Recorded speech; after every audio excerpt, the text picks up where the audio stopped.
पर है कि आज जब हम लोग 21वीं सदी में हैं, क्या ये बातें राजनीतिक चर्चा का विषय होनी चाहिए? ऐसी बातों से समाज में सिर्फ बंटवारा होगा।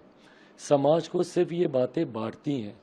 छोड़ दीजिए ना लोगों की व्यक्तिगत आस्था पर, किसको किस धर्म का पालन करना है, किसको किस धर्म का पालन नहीं करना है, कौन आस्तिक है, आस्तिक होकर कौन किस में आस्था रख रहा है, कौन नास्तिक रहना चाहता है, ये तमाम इंडिविजुअल कंसर्न्स हैं, ये व्यक्तिगत विचार हैं। और जिसको जिस विचार के साथ सहमति है उसको पूरी स्वतंत्रता है हमारे देश में। और यही सर्वधर्म सद्भावना की भावना होनी चाहिए, जहाँ पे सारे धर्मों का एक बराबर सम्मान किया जाए। ऐसे में जब आप ऐसी बातें बोलते हैं तो कहीं ना कहीं समाज में असंतोष, समाज में बंटवारा करने का आप प्रयास करते हैं। लोगों की भावनाओं को, लोगों की आस्था के साथ आप खिलवाड़ करते हैं, जो कि कहीं से भी उचित नहीं है। भारत विभिन्नताओं का देश है। यहाँ पर वेशभूषा से लेकर बोलचाली से लेकर अलग अलग धर्म हैं, अलग अलग संप्रदाय हैं, अलग अलग कल्चर्स हैं, रीति रिवाज हैं, और हमारे देश ने हर किसी का सम्मान किया है। तो ऐसे में आप कौन होते हैं भैया इस बात को निर्धारित करने वाले कि कौन सा धर्म सही, कौन सा धर्म गलत? ये लोगों की आस्था पे छोड़ दीजिए ना। और इसमें कहीं ना कहीं जब राजनीतिक बयानबाजी आती है, ये समाज में और बड़े बंटवारे उत्पन्न करने का ये लोग कार्य करते हैं। किसी राजनेता को क्या जरूरत है किसी की भी आस्था से खिलवाड़ करने की? और उसके बाद ताज्जुब मुझे इस बात का भी होता है इसकी टाइमिंग को लेकर। ये बयान कब आया? ये बयान तब आया जब तीसरी बैठक विपक्ष की हुई।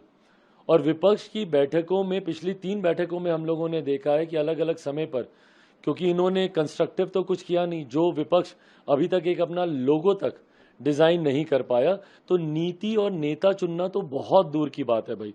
पर ऐसे में हम लोगों ने देखा कि इन तीनों बैठक के बाद अलग अलग दल के लोग आए, उन्होंने अलग अलग जानकारियां दी। पिछली बार जब INDI का नाम आया तो वो किसी और ने बताया, अगली बैठक कहाँ पे होगी वो कोई और दल का नेता बता रहा है। इस बार भी सुप्रिया जी ने बताया कि भाई अगली बैठक संभवतः शायद दिल्ली में होगी।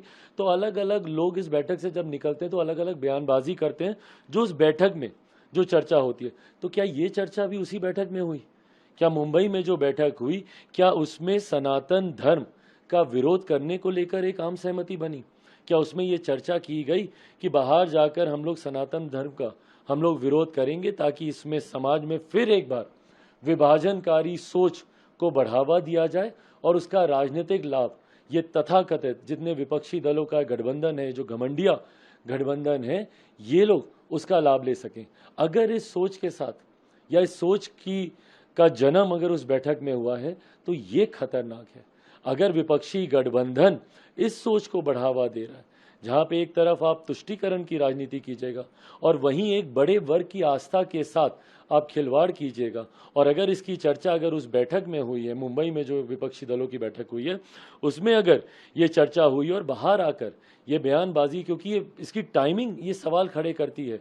बैठक खत्म हुई, उसके एक दिन के बाद इस तरीके से बयानबाजी आने लग गई, और उसके बाद रह रह के जिस तरीके से समर्थन मिल रहा है, चिदम्बरम साहब के यहाँ से इनको समर्थन मिल रहा है, अभी खड़गे जी जो मंत्री हैं वहाँ पे प्रियांक खड़गे, उनका जिस तरीके से इन बातों को बल मिल रहा है, तो ये तो कहीं ना कहीं लग रहा है कि भैया संभवतः उस बैठक में ही ये चर्चा हुई हो।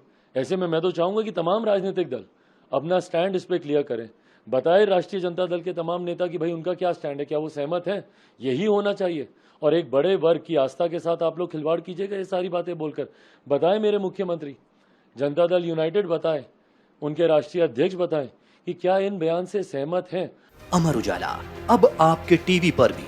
अपने स्मार्ट टीवी पर YouTube पर सर्च करें अमर उजाला, चैनल सब्सक्राइब करें और देखें ताजा खबरें, वो भी HD क्वालिटी में। और हाँ, बेल आइकन दबाना ना भूलें ताकि हर खबर हो आपके घर।